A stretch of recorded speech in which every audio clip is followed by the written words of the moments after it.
কাছে প্রশ্ন রাখি, বলেন তো নূহ নবীর কিস্তিতে মাত্র 100-র উপরে মানুষ আর অন্যান্য প্রাণী, এই 100 মানুষ থেকে আমার আল্লাহ কিয়ামত পর্যন্ত এরপরে তিনার জামানার মানুষদেরকে আমার আল্লাহ বাড়াইলেন। কিন্তু নবীর দাওয়াত যারা গ্রহণ করে নাই ওই মানুষগুলিকে আল্লাহ ধ্বংস করে দিয়েছেন। রাজবাড়ির মানুষেরা বলেন তো নূহ নবীর দাওয়াত তার উম্মতদেরকে ধরবে রে, আর বাঁচতে পারলি না রে উম্মত। এইভাবে কয়েক বছর যাওয়ার পরে আমার আল্লাহ যখন দেখলেন নৌকা কিস্তি কমপ্লিট হয়ে গেছে, এবার হুকুম দিলেন, ওগো বন্ধু, ওগো আমার নূহ নবী, এবার আপনি আপনার নৌকার মধ্যে, আপনার জাহাজের মধ্যে আপনার উম্মতদেরকে উঠান। যারা আপনার দ্বীন গ্রহণ করেছে ওই মানুষগুলিকে আপনার নৌকার মধ্যে উঠান, এবং পৃথিবী থেকে প্রত্যেক প্রাণীর জোড়াই জোড়াই আপনার নৌকার মধ্যে উঠান। কেননা একাধারে 900-950 বছর দাওয়াত দিয়েছেন, আমি যেমন তেমন গজব দিব না রে, এমন গজব দিব তামাম পৃথিবীর সব ধ্বংস হয়ে যাবে। ওগো নূহ নবী, আপনি জোড়াই জোড়াই উঠান, জোড়াই জোড়াই আপনার কিস্তির মধ্যে উঠান। নূহ নবী হুকুম দিলেন জোড়াই জোড়াই। একটা বিড়াল উঠলে 2টা বিড়াল ওঠে, একটা পুরুষ বিড়াল একটা মহিলা বিড়াল। একটা কুকুর উঠলে 2টা কুকুর ওঠে, একটা পুরুষ কুকুর একটা মহিলা কুকুর ওঠে। এইভাবে প্রত্যেকটি প্রাণী নূহ নবী উঠাইলেন। তিনার অনুসারী কয়েকশো উম্মতকে উঠাইলেন। উঠানোর পর আল্লাহ দরবারে বলে, আল্লাহ তোমার হুকুমে আমি সবাইকে আমার নৌকাতে উঠাইছি যারা আমাকে মানে।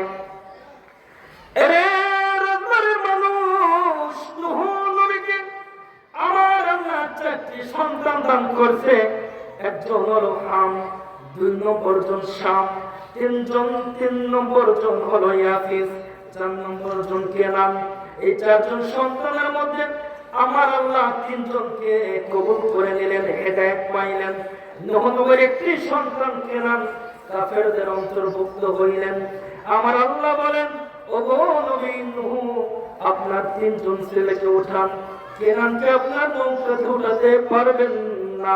কেন পারবো না? ওগো নূহ নবী, আপনার কেনান আপনার সন্তান ঠিক আছে, কিন্তু আমি আল্লাহ আপনার সন্তান থেকে করে ত্যায্য করে দিলাম, খারিজ করে দিলাম।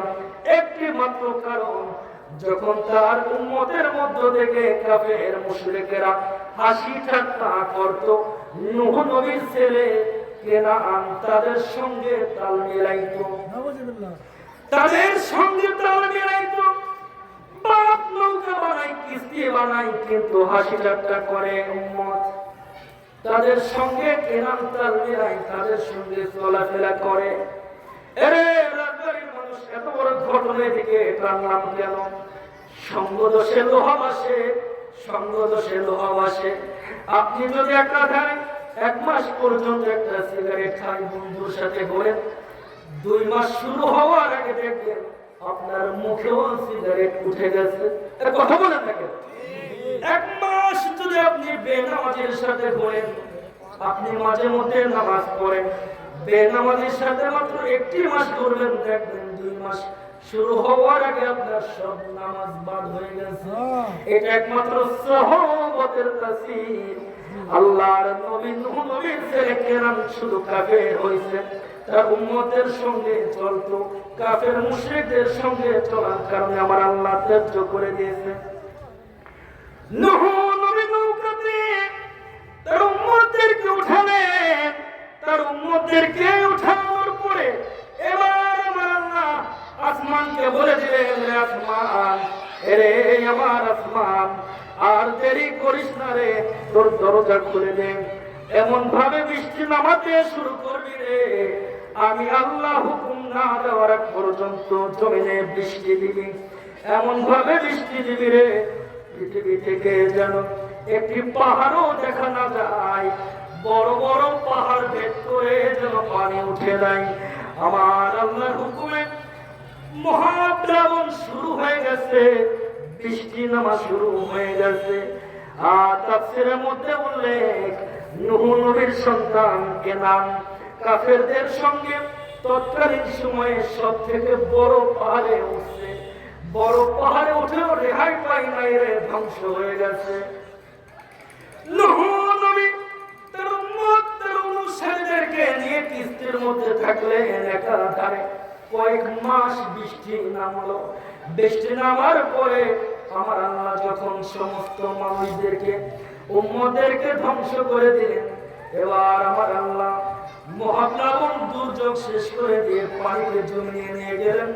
নূহ নবী কিস্তি থেকে সবাই নামাইলেন। এবার আপনাদের কাছে প্রশ্ন রাখি, বলেন তো নূহ নবীর কিস্তিতে মাত্র 100-র উপরে মানুষ আর অন্যান্য প্রাণী, এই 100 মানুষ থেকে আমার আল্লাহ কিয়ামত পর্যন্ত এরপরে তিনার জামানার মানুষদেরকে আমার আল্লাহ বাড়াইলেন। কিন্তু নবীর দাওয়াত যারা গ্রহণ করে নাই ওই মানুষগুলিকে আল্লাহ ধ্বংস করে দিয়েছেন। রাজবাড়ির মানুষেরা বলেন তো নূহ নবীর দাওয়াত তার উম্মত মানে নাই, ধ্বংস হয়ে গেছে। এবার বলেন তো নূহ নবীর বিরোধিতা করে জমিনে টিকে থাকতে পারছে নাকি? নূহ নবীর বিরোধিতা করে টিকে থাকতে পারে নাই, জমিনে পারে নাই। নূহ নবীর ইজ্জত চুল পরিমাণ আমার আল্লাহ কমায় নাই।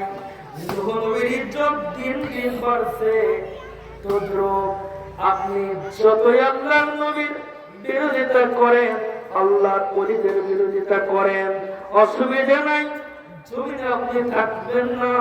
কিন্তু আল্লাহর ওলিদের ইজ্জত আমার আল্লাহ কিয়ামত পর্যন্ত বাড়াবে। কথা ঠিক না বেঠি? কিয়ামত পর্যন্ত আল্লাহর ওলিদের ইজ্জত আল্লাহ বাড়াবে।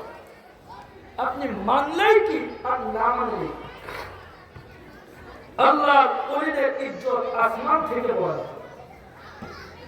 আল্লাহ যখন কোন বান্দাকে ভালোবাসে, কোন ওলিকে ভালোবাসে, তখন আল্লাহর মাধ্যমে তিনার ফেরেশতাদের মাধ্যমে একটা মিটিং করে ফেরেশতাদেরকে। তো ফেরেশতাদেরকে নিয়ে মিটিং করেন আর বলেন যে হে আমার ফেরেশতাবাসী, ফেরেশতাকুল, তোমরা জানো আমি পৃথিবীতে জমিনে আমি অমুক বান্দাকে আমি ভালোবাসা শুরু করি। হে আমার ফেরেশতারা, জমিনের অমুক বান্দাকে তোমরাও ভালোবাসা শুরু করো। সুবহানাল্লাহ।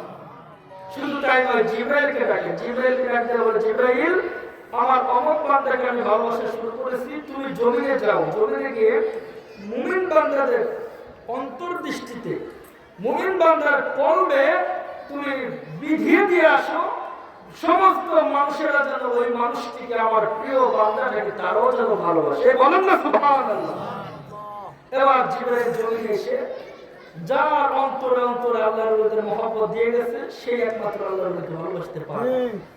আপনি বিশ্ব জাকের মন্দিরে যান বা না যান, আচ্ছা আপনার থেকে বাংলাদেশে সবাই যায় নাকি? না, সবাই যায় না। আপনি হকানি যত আল্লাহর ওলিদের দরবারে যান, সবাই কিন্তু প্রত্যেকটা দরবারে, যার দরবারে যে যান, মনে করবেন আপনার অন্তরে এই ভালোবাসাটা, আপনার প্রিয়ের প্রতি ভালোবাসাটা, এটা আল্লাহ গেঁথে দিয়েছে, এটা আল্লাহ গেঁথে দিয়েছে। এটার জন্য মনে করেন না যে আপনি আটুষি যাইতেছেন বিদায় আপনি তার মুড়ি ধরছেন বিদায় আটুষিতে সম্মান পাচ্ছেন না। আপনি রাজবাড়ি থেকে আটুষিতে গেলেই কি না গেলে কি, আপনার মতো কত পাগল বিশ্ব জাকির মসজিদে ঢোকার জায়গা পায় না, ওর সে সবাই কথা বলে থাকেন। সেজন্য অনুরোধ করবো, আল্লাহর ওলিদের বিরোধিতা করেন না। আজকের এই মাহফিল যদি মনে করেন যে এটা তো আটুষির মাহফিল, এখানে যাবো কি? আচ্ছা বলেন, এখানে কোরআন সুন্নাহর কথা মনে হয় না নাকি? নাকি আমরা প্রেমের কথা বলি? কোরআন সুন্নাহর কথা এখানে হয়? হয়। তো এটা শোনার দরকার আমাদের আছে। তো অনুরোধ করব, সম্মানিত শরীর, কিছু মানুষের বিরোধিতা করতে নেই। আল্লাহর প্রিয় বান্দার বিরোধিতা যদি আপনি করেন, আল্লাহ খুব রাগান্বিত হয়। রাগান্বিত হয়ে তিনি বললেন যে আমার প্রিয় বান্দাদের সাথে আমার কিছু পার্সোনাল, আমার কিছু আলাদা ভালোবাসার মানুষ আছে জমি, ওই মানুষগুলির সাথে যদি কেউ বেয়াদবি করে, কঠিন আকারে রাগান্বিত হন আল্লাহ, কঠিন আকারে। বাস্তবে একটা ঘটনা বলি, আমার পিকল্লাহ নসর শরীফের মধ্যে বলে বায়াজিদ মুসলিম রহমাতুল্লাহ আলাইহি তিনার জামাইয়ের একটি ঘটনা। একজন ব্যক্তি আল্লাহর ওলির দিকে পা লম্বা করে দিয়ে তিনার একটা পা লম্বা করে দিয়ে বসে থাকে বলেছিল। তো আল্লাহর ওলিরা খুব আদরী হয়, খুব সহনশীল হয়।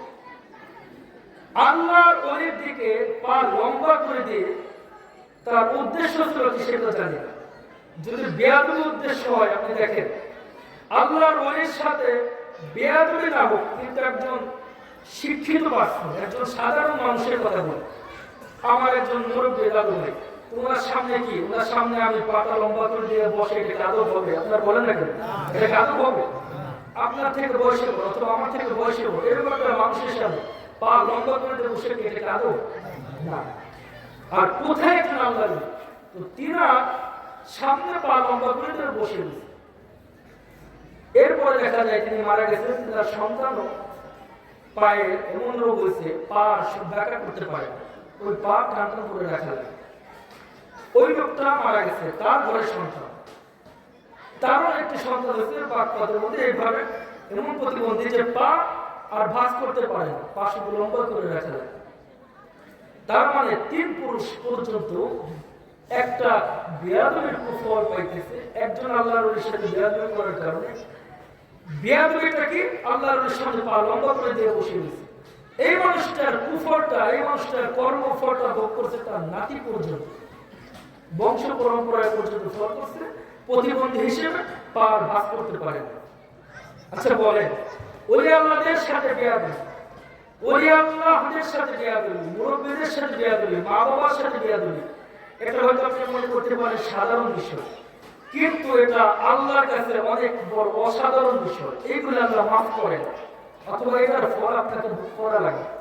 মা বাবার সাথে বেয়াদবি, মুরব্বীদের সাথে বেয়াদবি, উস্তাদের সাথে বেয়াদবি, মুরব্বীদের সাথে বেয়াদবি, পীর মাশায়েখের সাথে বেয়াদবি, আর উম্মত হিসেবে আল্লাহর রাসূলের সাথে বেয়াদবি, এগুলো আল্লাহ সহ্য করে। আল্লাহ এগুলি সহ্য করে। আপনি 5 ওয়াক্ত নামাজ আজকে পড়েন না,